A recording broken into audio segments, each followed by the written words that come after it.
This is Kenneth Banghart reporting from New York and suggesting you switch from hots to cool cigarettes for a fresh new experience in smoking enjoyment. Because cools give you a clean, cool taste in your mouth. Make your throat feel smooth, refreshed all day long. Coming up, an important medical report. A circling jet bomber. Quiet around the house. Salami and diamonds. The story of a foxy situation. And here's a story about a big switch. A big switch that can change the entire picture for you as far as smoking goes. Especially if you've noticed a kind of smoked-out feeling at the end of the day, or if your throat feels rough and raw. That's the time to make the big switch from hot cigarettes to cools. Every week, more and more smokers are discovering what a wonderful thing it is to have a clean, cool taste in your mouth all day long, and a throat that feels smooth and refreshed hour after hour.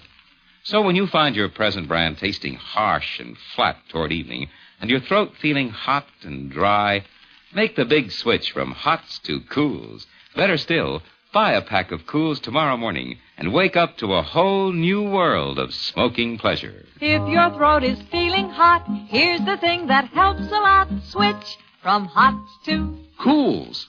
As Willie the Penguin says, smoke cools. Smoke cools. King size or regular. And now the news. Washington, the report today of his 6 doctors that President Eisenhower should be able to carry on an active life as president for another 5 to 10 years is being taken by many as the best sign yet he will run for re-election. Says Republican National Chairman Leonard Hall, the decision is in his hands and his own feelings and judgment will be the determining factors. The president may make the decision on a visit to a Georgia plantation starting tomorrow. The New York Stock Exchange had closed before the doctor's report came, but San Francisco and Los Angeles markets reacted with heavy buying orders and a rise in prices. Edwards Air Force Base, California, after circling 5 hours to use up gasoline when landing gear failed to operate, the 3-man crew of a Navy jet bomber parachuted to Earth safely today, and the $2 million plane was shot down over the desert by jet fighters. The disabled plane had started out in the attempt to set a cross-country speed record. From NBC's Irving R. Levine in Moscow, the absence of anti-Western invective in a long speech by Communist Party Chief Khrushchev to a party convention today might have been meant to counteract his recent intemperate speeches that aroused world antagonism. Washington, back from a visit to guided missile research projects in Alabama and Florida, Defense Secretary Wilson said tonight people generally don't realize how far along we are in development of 1,500-mile missiles, even more fantastic weapons. In Reading, Pennsylvania, Mrs. Charles Zyber put her 5 children in the hospital today. Tomorrow they will all have their tonsils out, says she. It sure is going to be quiet around the house for a few days. Hollywood, Al Teitelbaum, leading furrier to movie stars, has been arrested on charges he staged a phony robbery of his fur place in order to claim $135,000 insurance. He denies it. Government report. The United States produced a record $387 billion worth of goods and services in 1955, over 7% more than 54. Capitol Hill, a House committee has been told that customs agents would rather catch an immigrant with a salami in his suitcase than discover a diamond smuggler. Reason? The salami could bring in foreign diseases that might get a foothold. Toronto, police investigating the death of an elderly Chinese man in a squalid Skid Row room found today that he left $65,000 in the bank. And these last lines. In Aberford, Scotland, today, they told of a fox that hid in a hedge while hounds and hunters on horses raced past him. Over much Scottish hillock and dale, the hunters and dogs they did sail, unaware that behind anyone could find the wily fox, following their trail. This is Kenneth Banghart suggesting you switch from hots to cools for that smooth, refreshed feeling in your throat, that clean, cool taste in your mouth. Buy cools, king size or regular. Goodbye, everyone. Hear the story of Grantland Rice, sports writer, on Biography in Sound, next over most NBC stations.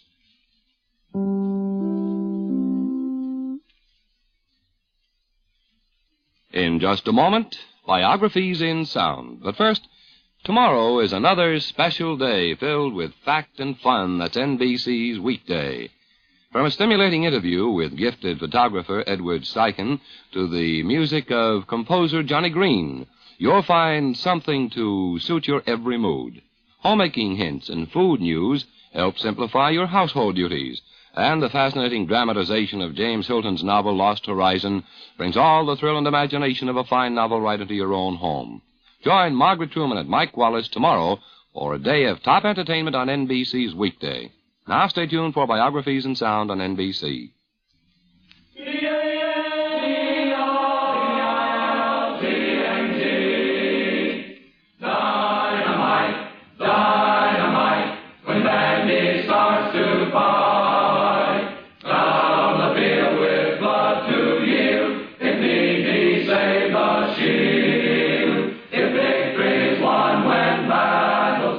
The National Broadcasting Company presents The New Grantland Rice, another in a series of Biographies in Sound. And each game will be the same. Outlined against a blue-gray October sky, the four horsemen rode again. Dynamite, dynamite. The ghost of Bella Woods defeats the Phantom of St. Paul. He loved the games that he wrote about, and he was a student of everything that he wrote about. I suppose that's one reason that he was such a great writer. Within the next 55 transcribed minutes, the voices of Gene Tunney, Clarence Buddington Kellen, Bill Coran, Tris Speaker, Jim Crowley, Red Smith, and many other famous names in the world of sports, letters, and business. They all knew Grantland Rice, the gentle man who brought sports into millions of American homes. For this biography in sound on the Dean of Sports Writers, your narrator is the Dean of the nation's sportscasters, Tom Manning. I want you to take a little trip with me, back to the time when the Saturday football game was the biggest thing in your life, when your heart could be thrilled by victory or broken by defeat. Can you go back to that part of your life? Can you see those crowds again, hear those bands, feel the excitement when that opening kickoff spirals down the field? Oh, it's hard to go back, isn't it? Maybe it's too far behind you.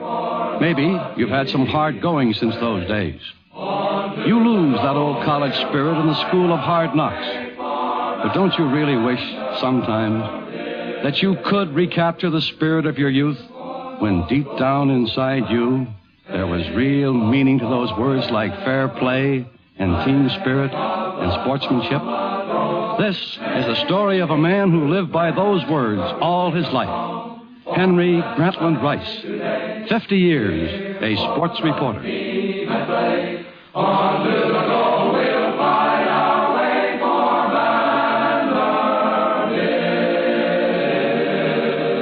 Vanderbilt.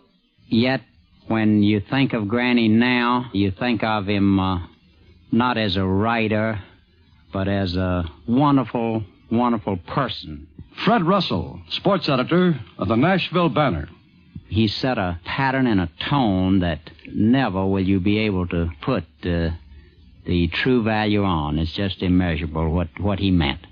It would be very difficult to put into words what the Grantland Rice tradition is. I guess if you reduced it to the simplest terms, it would just get down to the old golden rule. I think that that's what Rice lived by, and his idea of an even break in anything was giving the other fellow just a little bit of an edge. In his younger days, he was called Grant, but I always called him Granny. Well, just how would you describe Granny Rice? It would take an artist's eye to do that, like that of famed cartoonist Rube Goldberg.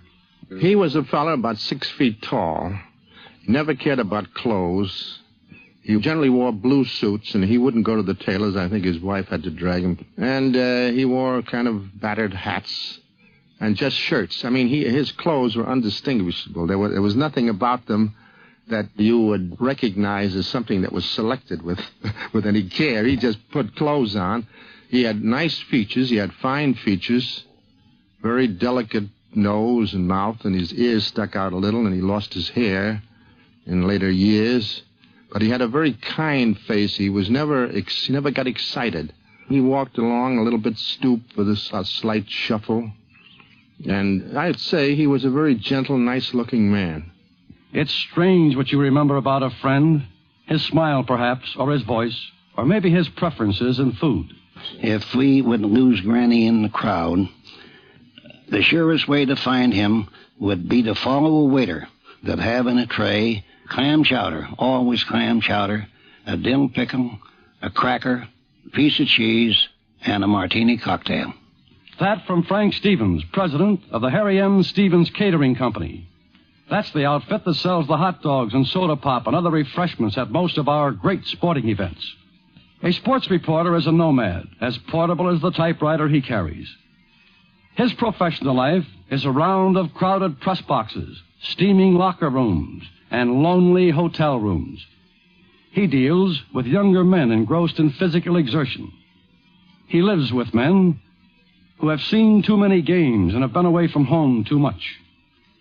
Henry Grantland Rice never became cynical about the games and the people he covered. He always retained the small boy's wide-eyed wonderment and enthusiasm about athletics. He was a hero worshiper. But in his profession, Granny Rice made the greatest single contribution to sports writing. He gave it class. When Granny started out, sports reporting was regarded by most newspaper editors as a stepchild of journalism. How did Granny help change that attitude? A man of his character and ability couldn't help making a vast contribution to sports writing as a career. John Kieran, former sports columnist of the New York Times. And I think that two things happened through Grantland Rice. First was the impress of his own character. Certainly influenced everybody who came in contact. And in the second place, the fine style of writing that he introduced to the sports page has been an influence on all sports writers since. He really put literature on the sports page. Herbert Bayard Swope, former editor of the New York World, worked with Granny during his early days. Rice and I worked alongside of each other, but Rice stayed a sports reporter. He stayed in the field of happiness. He'd rather not have a story than to have one that hurt somebody. And he didn't become maudlin in his praise. He was discriminating. His comments upon ball players were sound and searching. He was a man of great regularity. Whether he'd have a couple of beers 10 minutes before he began his assignment or the night before, he was always OTJ, as they used to say in the Navy when I was in it, which means on the job. And he was, in capital letters. He never failed to meet a deadline. Can any newspaper man be paid a higher compliment? Most other newspaper men claim that sports writers have the softest jobs in the world. Just show up at the ballpark, take a few notes on the game, pick up a press handout from the publicity man, bang out their story, and get home in time for supper. Maybe some do. But Granny didn't play it that way. He was such a student of all the things that he wrote about. Tris Speaker, the old gray eagle of the Cleveland Indians. He wanted to know why you did certain things. He wanted to know why you would move on certain batters. And then he felt that he could write very intelligently about those batters. He would ask Bobby Jones why he would stand ahead of a golf ball or back of it. He was a real good golfer. He had a 4 handicap and could shoot to it. He would go around that golf course with anybody at any time, including Bobby Jones. He was a student of the game that he wrote about. He was a student of the game that he played. And he wanted to know all the answers. Why do you do these things and what causes the ball to do certain things? The noted author, Clarence Buddington Kelland, traveled around with Granny for many years and observed him at work. One friendship that Granny and I had that was very valuable to both of us, and that was our lifelong friendship with Bobby Jones. For 20-odd years, I don't think there was an important golf tournament in the United States which Grant and Bobby and I didn't attend together. Bobby and I were lazy. We'd find a place on the golf course where we could see 3 or 4 holes, and we'd sit there and enjoy each other in the golf tournament. But not so Granny. He had his job to do, and no matter how tired his legs were, or how hot the day, or how disagreeable the weather, Granny would be out all day long following golfers all over the golf course. He had to see it with his own eyes and not have anybody tell him about it. In my life, I've known and been very fond of a great many newspapermen. A great many of them have been so good as to ask me to do their column for them at some time or other. But not Granny. No matter how tired Granny was, no matter what tough day we'd put in, no matter what happened, Granny would never let anybody lay a finger on his column. Nobody but Grantland Rice ever wrote a thing under the name of Grantland Rice. Granny Rice was born November 1st, 1880, in Murfreesboro, Tennessee, a state that produced such men as Andrew Jackson, Davy Crockett, and Sam Houston. He was named Henry Grantland after his grandfather, a cotton planter and Civil War hero who fought as a major in the Confederate Army. Granny's family sent him to military prep school when he was in his teens, and there he fell in love with football. Next stop, college. Dynamite, dynamite, when Vandy starts to fight. Vanderbilt University in Nashville, where Granny distinguished himself on the sports field and in the classroom. Professor Jim Robbins, now retired, recalls Granny's college days. Well, Grantland Rice, who had spent his boyhood around Nashville, entered Vanderbilt almost a decade after I blew in from Guntown, Mississippi. 1888 for me, 1897 for him. With a real affection for football, Grantland made a genuine attempt to play the game for Vanderbilt in his freshman year. In fact, he kept it up for 3 years and succeeded in winning a letter in his junior year. He finally concluded that he was physically unfit for the game, in which he had made no marked success. His top weight in his undergraduate years was 134. His string bean aspect seemed to fit him exactly for handling baseballs from the shortstop's position. In this last year, he was captain. His top game was against Tennessee in Knoxville. 15 assists, no errors, a home run, and a double. Vanderbilt won 4-3. We'll sing a song for that flag today. Cheer for the team. He majored in Latin and Greek. He made 5 a couple grades. Grantland had what I consider the tip-top philosophy. For when the one great scorer comes to mark against your name, he writes not that you won or lost, but how you played the game. In later years, he has said that he's been very frequently roasted and maybe toasted for a piece of verse that he wrote years ago. I'll stick with him just on general principles. The summer after graduation, young Rice barnstormed through Tennessee with a semi-pro baseball team. Then he got his first newspaper job, sports editor with the Nashville Daily News. He also covered the state capitol, the markets, and the customs house. Salary, $5 a week. Here, Granny first put to use his talent for poetry, turning out the first samples of his rhythmic newspaper copy. To really appreciate Grantland Rice, I think a person has to go back to the old newspaper files when he was writing here in Nashville back in 1906 and 1908, 1910, when he himself was the entire staff. Again, Fred Russell, sports editor of the Nashville Banner.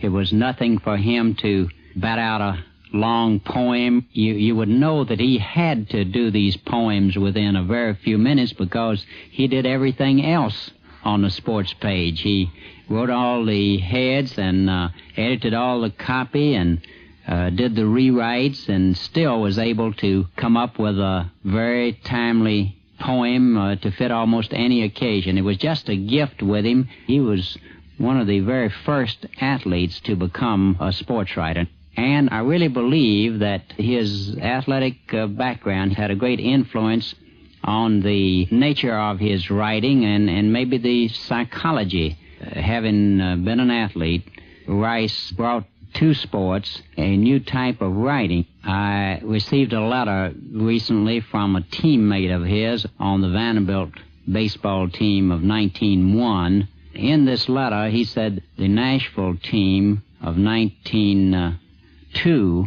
wanted to sign Grantland Rice, but that his father and his grandfather frowned on a professional career, and they discouraged him from that.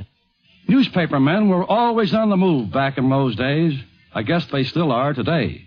And then, as now, the ambition of most newspapermen was to head north to the major league cities for the big league assignments and the big league stories. Granny was no exception. He arrived in Cleveland to become sports editor of the Cleveland News. One of the men who came to work for Granny was Ed Bang, the present sports editor of the News and, since Granny's death, the dean of the nation's sports writers. I was on the Youngstown Telegram, sports editor down there, and then I came up to meet Grantland, and I was so impressed with him that I sacrificed considerable money to get into the big league. That was in 1907. Granny had been up here since 1905. Now, Granny, one of the things he told me when I took over the job, he says, Ed, he says, there's one thing you want to bear in mind. He said all newspapermen should ever have it in mind, and that is this. He says, if a ball player makes a mistake, a football player pulls a boner, or a fighter a little bit short, don't riddle him with bullets. Just think of the same mistakes that you made that day. And I think it was the best advice that anybody ever gave me. Granny Rice never regarded athletes as just cold-blooded copy. He was always trying to help them, either in print or in person. Johnny Kilbane, the Silver Fox of Cleveland and world featherweight champion of the world for over a decade, still recalls the advice Granny gave him nearly 50 years ago. I remember the first time I met him, I was boxing. Of course, I was against amateurs. We're getting $2.50, which was a lot of money. You remember those days. Granny called me aside, and we sat over in the corner. And he says, young man, he said, I want to tell you, you've got a lot of speed. You're a fine-looking fellow. He said, but you look kind of skinny, and those legs are awful spindly. You've got to keep going fast. I was went to Rice. I said, I happen to be a sort of a dancer, a buck dancer. He said, well, that's wonderful. But he said, let me tell you something. You have to have power, he said, Johnny. Without power, you can't exist. I said, well, what will I do? He said, well, the power comes from the ball of your foot. And the next thing I want you to keep in mind is the boxing game is not for you to get in there and get hit. The first thing you should learn about boxing is make the other fellow miss.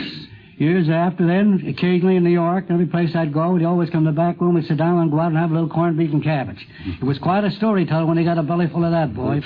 Well, if Johnny didn't remember that corned beef and cabbage, his name wouldn't be Kilbane. Granny felt he was making enough money in Cleveland, so he decided to get married. The girl was Kate Hollis, Kit to Granny, of Americus, Georgia. They had met while Granny was working on the Atlanta Journal. In 1907, Granny left the sports pages of the Cleveland News in the hands of Ed Bang, returned to Nashville as sports editor of the Nashville Tennessean, a new paper just starting operation. He also coached the Vanderbilt baseball team. Then, 3 years later, New York. The big town and the big time beckoned, and Granny headed north again to work for the New York Evening Mail. The salary was lower than what he got in Nashville. But New York was the place to be if you were a newspaperman, and particularly if you were a sports writer. This was Mecca. This was where the top newspapermen congregated, and the top athletes. Granny liked New York. One of the lifelong friends he made in Manhattan was John Wheeler, a reporter for the New York Herald, and now head of the North American Newspaper Alliance. When World War I broke out, Grant, who was well beyond the draft age, went back to Tennessee and volunteered as a private. He was soon commissioned as an officer and went abroad. Following some fighting at the front, he was assigned to the Stars and Stripes the military publication as a combat correspondent. In this capacity, he was associated with Harold Ross, who later became editor of the New Yorker magazine, and Alexander Wolcott. Until his death, Harold Ross always addressed Rice as lieutenant, since he finished the war as a first lieutenant, and Grant always addressed Ross as Private Ross.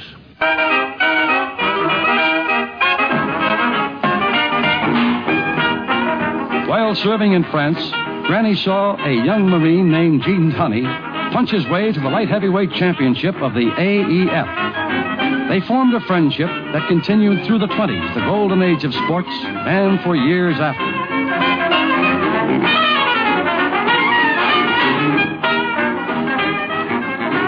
Yes, it was great to be a working sports reporter, to be in New York in the 20s. Everything was big. The stock market, the bootleggers, the skyscrapers were going up. Every game had its hero.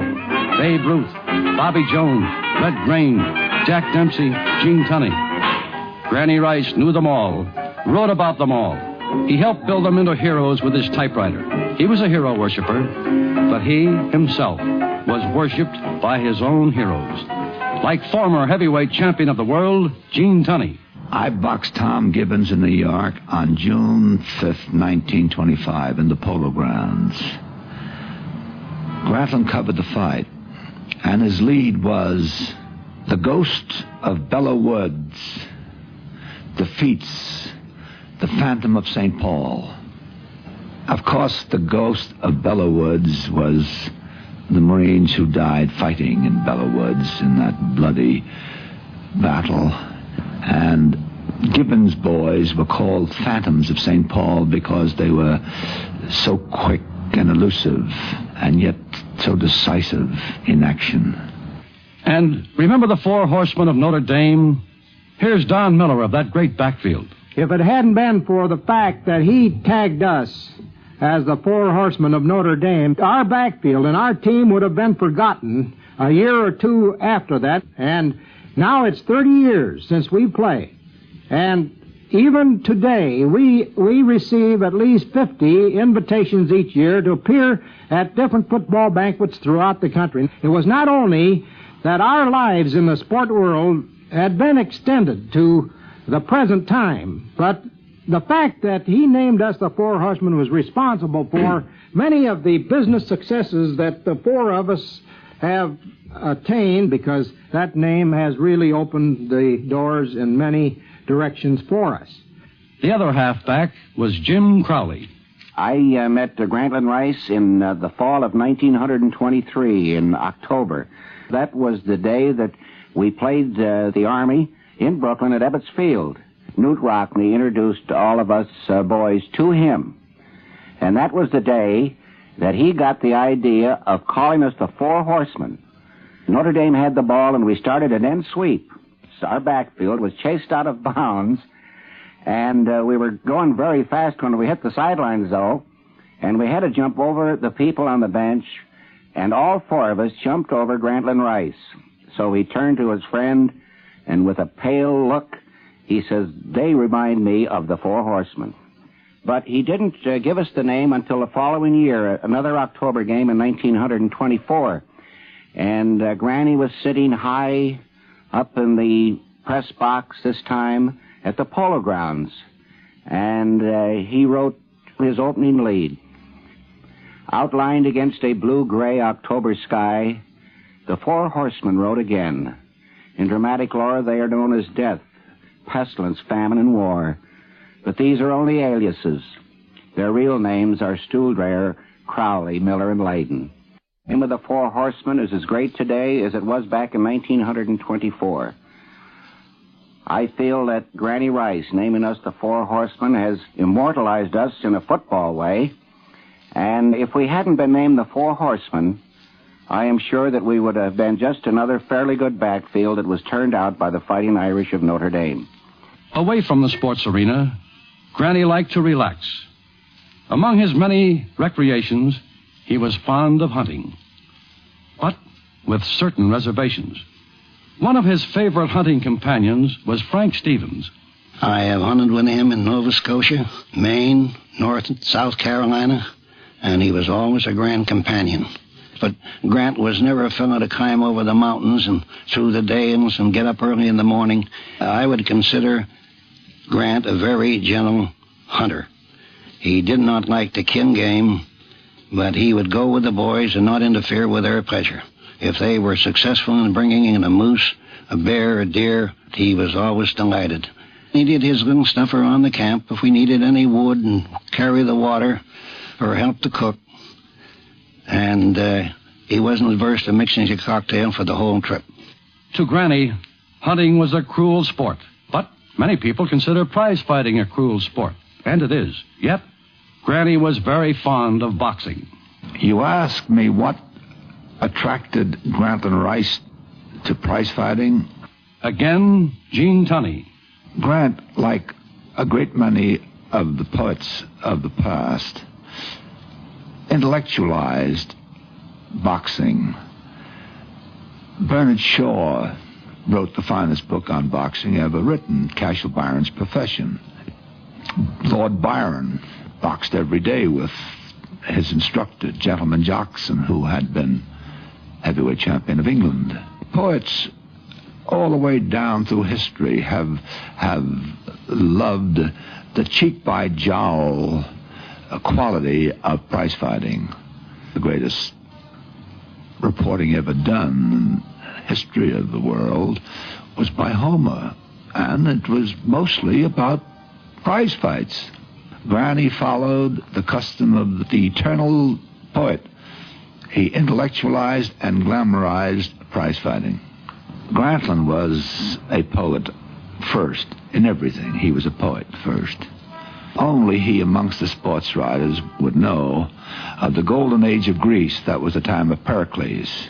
So Grantland Rice referred to the decade of 1920 to 1930 as the golden age of sports. I not only admired Grant's poetry, but more than anything about Grant, I admired his memory. He and Billy Phelps and I had a spring and fall golf game in New Haven. William Lyon Phelps was a professor of literature in Yale. After every shot, they'd be quoting poetry from Keats, Shelley, the great poets of the past. And Grantland on poetry was comparable to John Kieran. He knew his poetry, and of course he sang it so beautifully. John Kieran talks about Granny's own poetry. Well, it's what you call homely verse, sentimental, but it's good sentiment and it's good verse, and I think it certainly will last. Grant knew that he wasn't writing as well as Shakespeare or Keats or Shelley, because he knew them and he loved them, but at least he was following in their footsteps, and he was giving way to the same urge that they had to sing. He was a very wise man of great integrity and principle. And when other big men of the country met him through their interest in sports, they were immediately impressed with the fact that he was just as big a man in a way of character and intelligence and integrity as any man they ever met. On that same subject, Rube Goldberg. He was a great friend of Teddy Roosevelt, the son of Theodore. This was Teddy Jr., and they both were great students of poetry. And I've sat down with them at the little club we belonged to, the Coffee House Club, and they would be exchanged. It would be almost a contest as to see which one could remember certain classics correctly, and they would rattle off poetry by the hour. I heard him recite Longfellow's Endymion right through, and also some of Swinburne's ballads, and he would go right through to the end without missing a word. And then there was a little group which included among its members sports cartoonist Willard Mullen of the New York World Telegram and Sun. This was the Village Green Reading Society. Wait, maybe I shouldn't bring this up. The Village Green Reading Society is sort of like Berzelius or Skull and Bones. If you should mention that name in my company, I have to get up and leave the room. But we'll skip that. Now the society is not truly active since Granny's gone. But like Topsy, it just growed. When Herman left the point, Herman Hickman left the point to go to Yale, take head coach job there, Granny said, we ought to go up there and see old Herman. Well, it just happened that Tim Cohane and Red Smith, Frank Graham, and myself got with Granny and drove up there.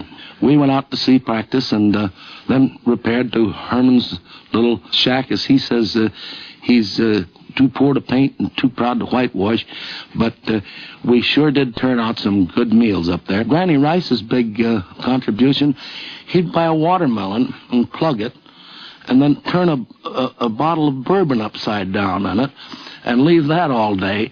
That was sort of dessert. But after this dinner, we would all sit around and read poetry. Granny Rice, of course, didn't have to learn anything. He could talk in poetry. I wouldn't say the spirit would have to be on him, but I've seen him. We'd be in a general conversation, and all of a sudden he'd come out with a quatrain that was right pertinent to the subject that we were discussing, and it would scan and be to the point, too. Here for the gold and black, faithful forever, flag of the Commodore, may it droop never. We'll sing a song for that flag today. Cheer for the team. They knew Grantland Rice. Tonight's biography in sound will be continued after a 10-second pause for station identification.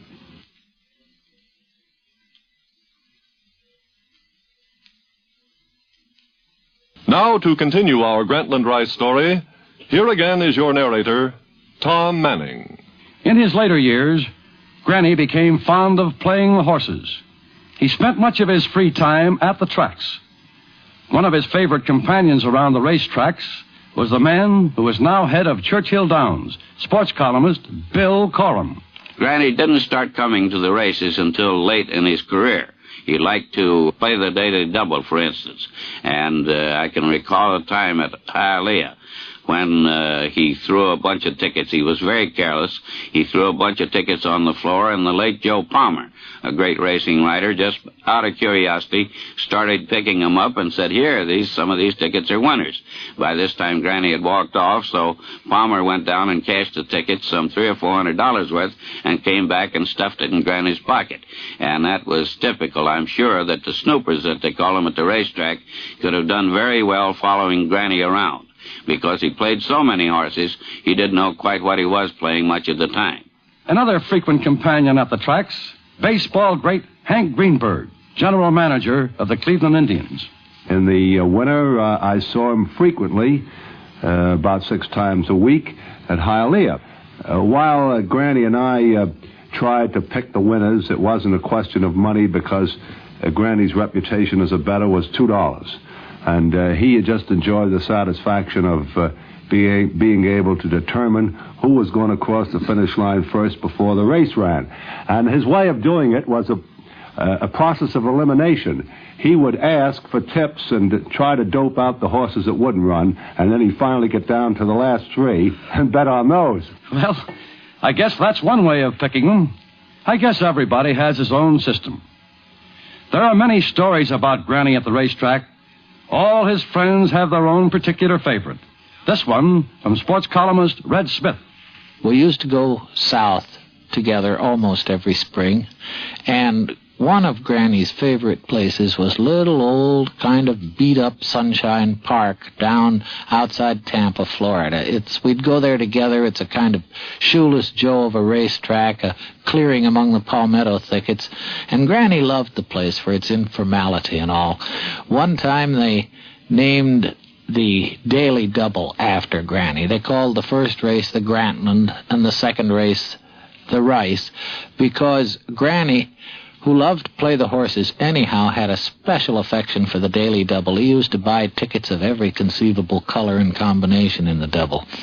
So it turned out that he had 2 tickets still alive after the first race. which, had he won, would have been worth about $1,200. And good, deeply devoted horse player that he was excited going for that $1,200. But his horse was beaten by a nose in the second race. Now, he had agreed to go out on the track after the second race, in the winner's circle, rather, and to present a trophy to the jockey who won the second race and completed the double. So he was out there, bleeding, of course, from the heart, and the jockey was saying to him, "Mr. Rice, my horse was trying to quit all the way down the stretch. I had everything I could do to hold him together." And Granny, smiling benignly for the photographs and presenting the trophy, was saying softly, "Why didn't you let him quit, you little rascal? Why did $1,200? Well, I guess, like everybody else, Granny hated to lose those close ones. Now, we mentioned a short while ago that sports reporters do a lot of traveling. Granny traveled a lot, all over the country. But traveling with Granny had its problems.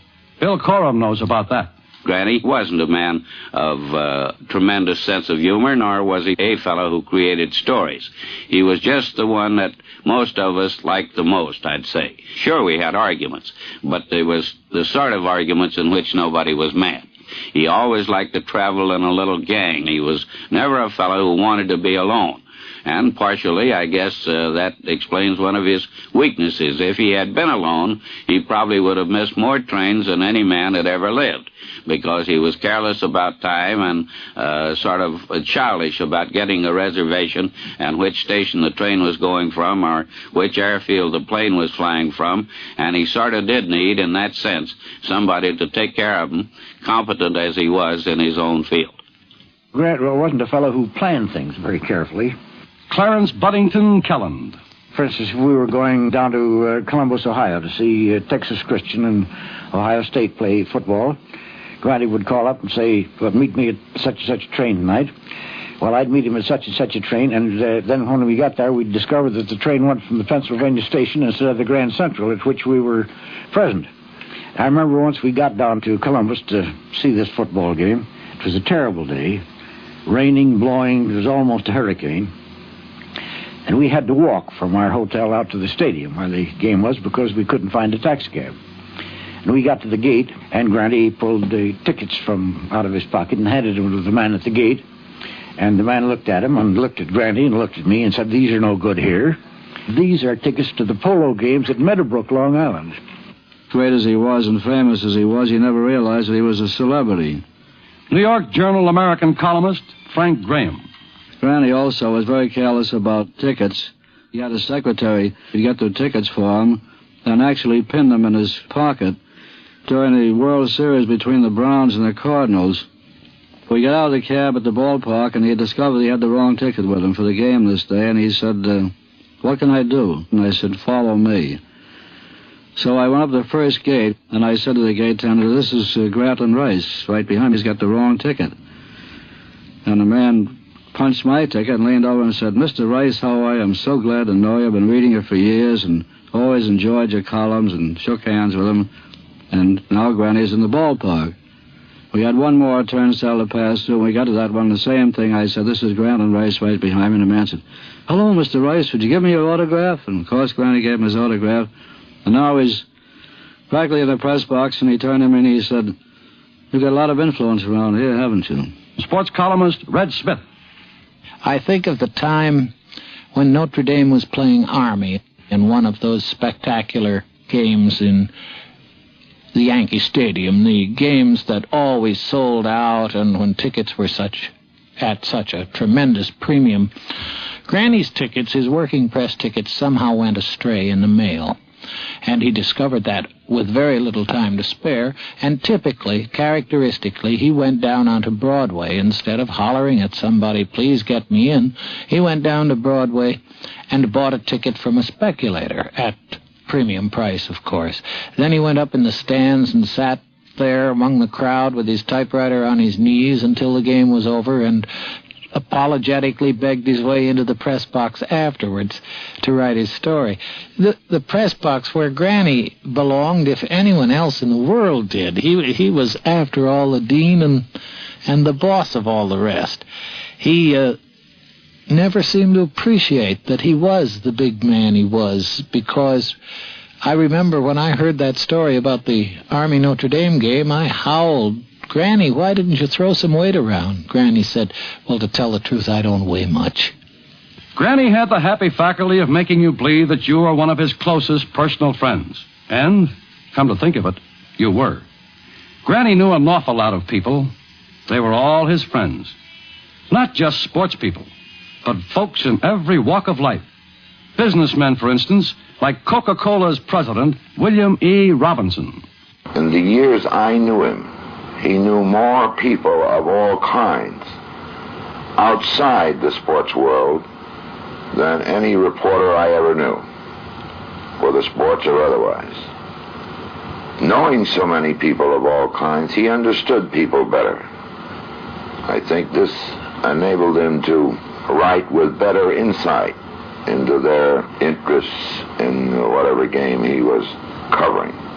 This knowledge of people, which came to him because people liked him and people sought him out, and people of all kinds did, was, of course, one of the things that contributed greatly to the fact that he was always a happy man. Now, I don't want you to get the idea that Granny Rice was always full of sweetness and light. You had to stay on your toes around him. Ask Willard Bullen. Well, Granny is pictured as being the very paragon of virtue. He was, I guess, but a lot of pixie in him, too.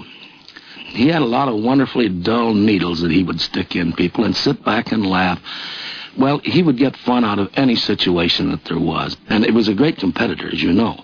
But if he did happen to lose, which was occasionally, he didn't lose often, he lost gracefully, but look out for him the next time. A little bit of bulldog in him, too. He was a fighter in a gentle way, let's say. He was innately polite. I'm sure Granny just liked people, but he could dislike people, too. But he wouldn't be rude. He just would have nothing to do with them. You want to hear a story, a dramatic story, which has never been told before? Tommy Armour, one of the immortals of golf. He wrote a story about a certain man. I didn't like the story. It was true to the Wright's tradition of building a guy up. But the build-up was absolutely false. But Grant didn't think so. I wrote a rebuttal in another magazine. And if you don't think that caused a sensation, Armour and Rice, dearest friends, writing stories about each other. And I put Grant on the pen. I really put him on the pen. A man who had written more nice things about me than any 50 people in the world. Some justified, some came out of his generous, lovely mind. I accused him of writing a thing which was wrong, was false. And it was. Time marched on, a couple of months.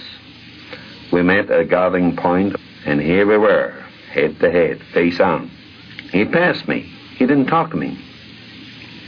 If you don't think that cut me right to my Scotch heart, that cut. We lived on the same floor. I went up to go to my room. He was leaving his room, and we walk along the corridor, and we face each other. Nobody in the place. Just he and I, in the dark corridor. He was just going to pass me.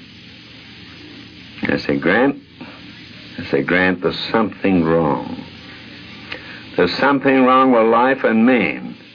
If people who like each other as much as you and I do can't have a difference of opinion, there's something wrong. He put out his hand, he said, Tommy, I was wrong. Yes, Granny was a very human guy. He had a tiny streak of vanity, and he had a right to it. But he had an awful lot of integrity. NEA sports editor Harry Grayson can fill you in on that. Grandin Rice had that wonderful dignity that made everybody look up to him. As in later years, we called him the Dean, and he rather liked it. He liked it. He didn't care for an off-color story. He liked an amusing story, but he'd walk out on anything that wasn't absolutely legitimate. I remember they signed Billy Kahn and Joe Louis to box a benefit show. Grandin Rice was chairman of the committee, and Jacobs, the promoter, agreed to let them box with a 100% charity show. When it developed that Lewis owed Jacobs $100 and some odd thousand in tax money, and Kahn had borrowed money from Jacobs, and Jacobs wanted that money back, Grant and Rice just walked out of the room. If any deal in his book wasn't absolutely right and legitimate, he wanted no truck with it. Granny Rice could handle a typewriter with the best of them. In fact, I believe he was one of the fastest writers in the business. The typewriter was one mechanical gadget he could cope with. But some of the other modern devices gave him trouble. Frank Graham used to help out. Well, in 1950, at the World Series in Philadelphia, Granny had been ill just before that. Granny and Red Smith and I had a suite in the Bellevue, and the manager sent up a large-screen television set for us. So the next morning, he wasn't feeling well at all, and I insisted he not go to the ballpark, that he stay back at the hotel and see the game on television, since he didn't have to be at the ballpark, since he didn't have to write a play-by-play story. He could see the game on there, write a story, call a messenger, and get it off. Well, he finally, but reluctantly, agreed to do it, and then said, but I don't know how to turn on the television set. So I left it on. So Bill Coram and I came back from the game, and going up to our room, walking down the hall, Bill said, Granny must have company. And I said, no. We said, I hear voices coming from there. I said, it's the television set. He doesn't know how to turn it off. So here was Granny sitting in front of the television set, looking at something, either Howdy Doody or a similar performance. And I said, how was the ball game? Well, the ball game was wonderful. The rest of the stuff has been terrible. And I said, why didn't you turn it off? And he said, I don't know how to turn it off. And just then Red Smith came in, and hearing that, said it wasn't that. He was just too polite to turn the set off and walk out on the actors. Red Smith. If ever I knew anyone who could do very little besides type and play golf with his hands, it was Granny. In the days that I knew him, his fingers, his mechanical gifts were, well, somewhat more than limited. Copy readers who were on the desks handling his copy in Granny's younger days have told me that it was immaculate. It was just remarkably clean, and if they were pressed on deadline, it was never necessary to edit his copy, to go through it for corrections, because there were almost surely not going to be any errors. They'd grab the copy and railroad it right to the composing room. By the time I knew him, arthritis had stiffened up his fingers a little bit, and I always had the impression, looking at his copy, that he had written it in longhand and edited it on the typewriter, because it seemed to me there were more longhand insertions than there were lines of typescript. His typewriter would jump a couple of spaces between letters, and he rattled on so fast. He was a remarkably fast writer. Even in his late 60s and early 70s, Granny Rice kept up the pace, traveling all over the country, covering the major sports events. He held on to that enthusiasm he had as a cub reporter just off the Vanderbilt campus. But his closest friends began to notice he was beginning to tire just a bit. Joe Stevens, executive vice president of the Stevens Catering Company, discovered this one night in 1953. The time when it was first noticeable that Granny had lost quite a bit of ground was the night of the Marciano-Charles fight at the Yankee Stadium. As usual, Granny checked into our office quite a while before the semifinal. He'd probably there an hour before the main bout was to go on. When it came time for the main bout to go, he says, I'm tired. And we had one of our top men take him and carry his typewriter to his seat in the working press. This was the first time that there had been real evidence of that Granny was not quite up to himself physically. Early in the 1930s, Granny Rice had joined the North American Newspaper Alliance, headed by John Wheeler, his old friend from the early reporting days in New York. Granny's column was distributed by the NANA from that time until his death on July 13th, 1954. Grantland Rice lived a happy life and never seemed to be afraid of death. I suppose he contemplated it as anyone who passes 70, but he didn't fear it. I believe he looked at it as Henry Mencken did, the inescapable last act. Grant's last column was released for publication Monday, July 19th, a few days after his death, since he wrote on a schedule that required preparing most of his work 4 or 5 days in advance.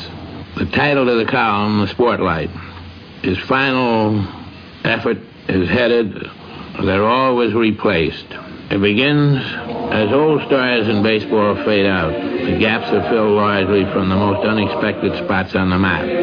John Wheeler had the sad duty of writing 30 on Granny's last column.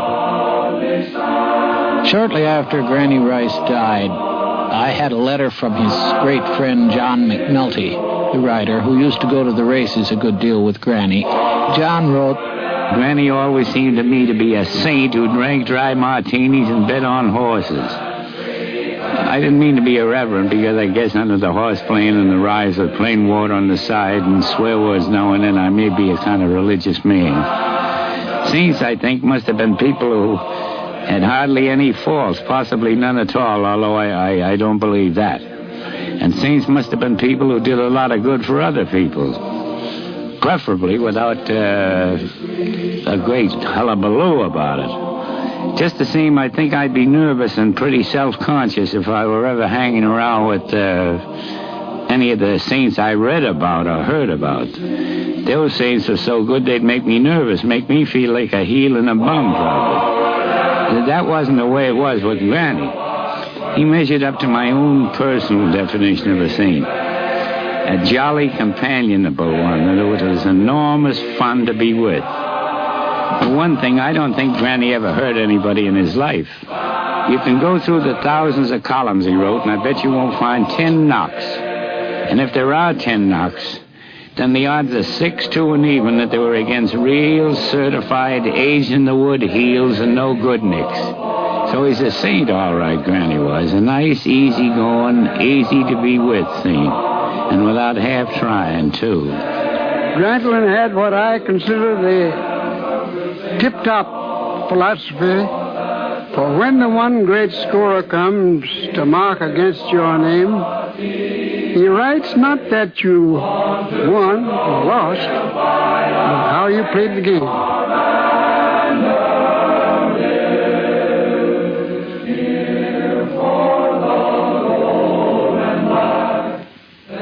Friends, this has been the story of Grantland Rice, a man who believed that good sportsmanship was a way of life. I suppose that many of you listening in knew Granny. If so, I hope we brought back some fond memories. But if you never knew Grantland Rice, well, you missed something. This is Tom Manning. Granny, wherever you are, thanks and good night. You've been listening to another transcribed feature of NBC's Biographies in Sound, presented every week at this time. They Knew Grantland Rice was written and edited by Elliot Frankel and Pat Tracy, produced under the supervision of Arthur Wakely for NBC News. Your narrator was Tom Manning of WTAM Cleveland.